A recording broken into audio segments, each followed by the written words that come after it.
عزیز مومنین، میری اس سٹوری کا عنوان ہے لہو میں پناہ۔ میری پیاری امی جان، میں کن الفاظ میں آپ کا شکریہ ادا کروں؟ آپ کی شفقت اور تربیت نے میری زندگی کو محنت، خدمت اور ہمدردی کے جذبوں سے سرشار کر رکھا ہے۔ مجھے ہر کام میں کامیابی حاصل ہوتی ہے۔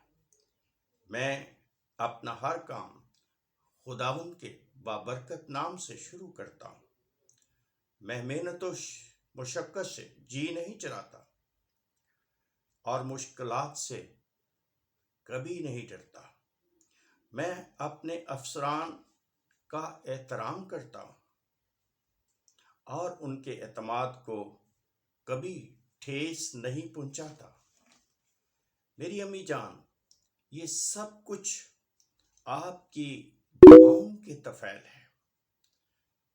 جب رب جلیل کی برکت اور ماں کی دعائیں ساتھ ہوں تو پھر ہر طرف ترقی کے دروازے کھلتے جاتے ہیں۔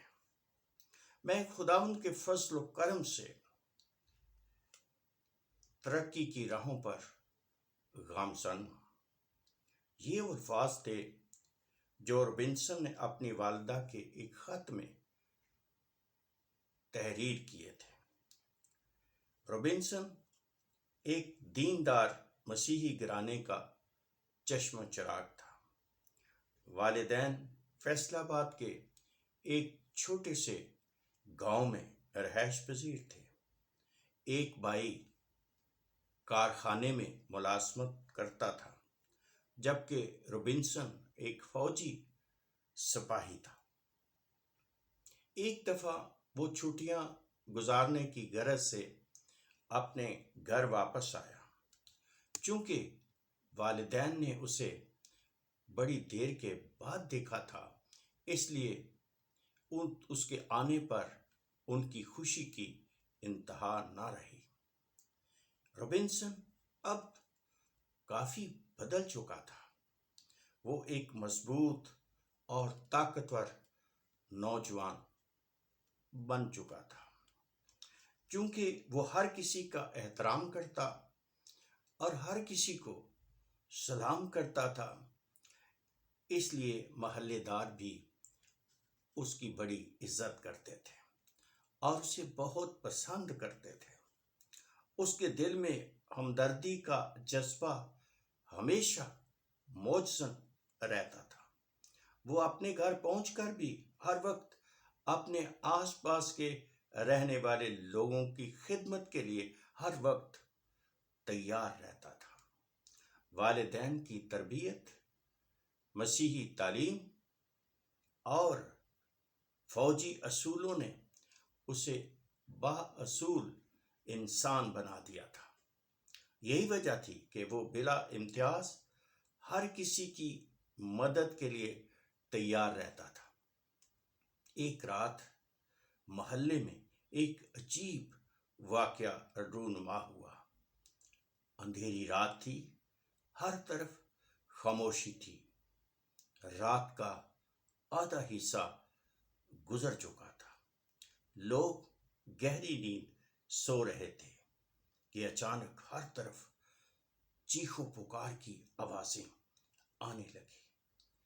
اس شور و گل اور بھاگ دوڑ میں کوئی کہہ رہا تھا کہ ایک غریب مزدور کی بیٹی کو ڈاکو اٹھا کر لے گئے۔ رابنسن کا گھر بھی نزدیک ہی تھا۔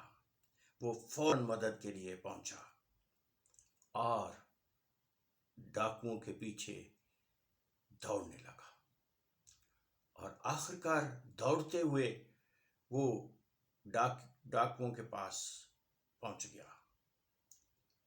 اس مسیحی نوجوان نے ہمت نہ ہاری اور اس نے ڈاکوؤں کے پاس پہنچ کر دیکھا کہ دو ڈاکوؤں نے لڑکی کو پکڑا ہوا ہے اور اسے دوڑاتے ہوئے لے جا رہے ہیں۔ روبنسن نے ایک ڈاکو کو پیچھے پھینک دیا، وہ زمین پر گر پڑا اور دوسرے سے لڑنے لگا۔ لڑکی کو چھڑانے کی غرض سے وہ دونوں آپس میں لڑتے رہے اور پھر وہ ڈاکو جو زمین پر گرا تھا دوبارہ اٹھا اور اس کے ہاتھ میں چھرا تھا۔ اس نے چھرا لیا اور روبنسن کے پیٹ میں گھونپ دیا۔ روبنسن زمین پر گر پڑا۔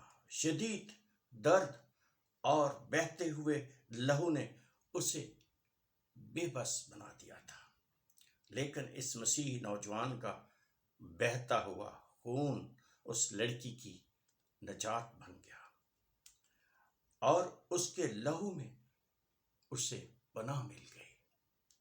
چند ہی لمحوں میں لوگوں کا شور ہوا اور لوگ ہاتھوں میں لاٹھیاں اور ڈنڈے لیے ہوئے بھاگتے آ رہے تھے۔ ڈاکو لوگوں کے بہت بڑے گروہ کو دیکھ کر بھاگ گئے۔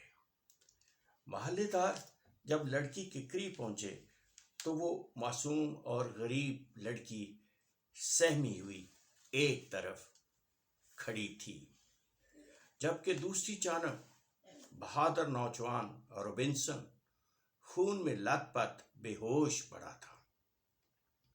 محلے داروں نے جب روبنسن کی بہادری دیکھی تو بول اٹھے، آج ہم جان گئے ہیں کہ مسیحی لوگ کتنے اچھے ہوتے ہیں۔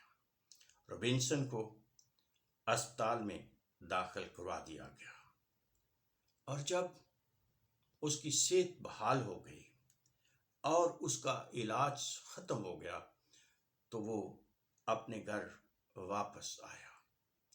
جب وہ اپنے گھر واپس آیا تو لوگوں نے اس کا بڑے والہانہ انداز سے استقبال کیا، اس کے گلے میں پھولوں کے ہار ڈالے اور بڑی خوشی منائی گئی۔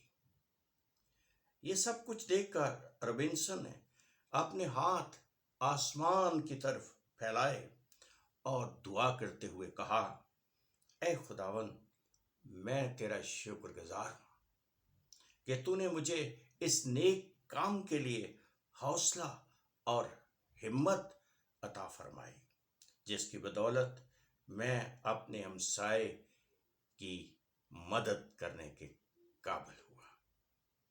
آمین۔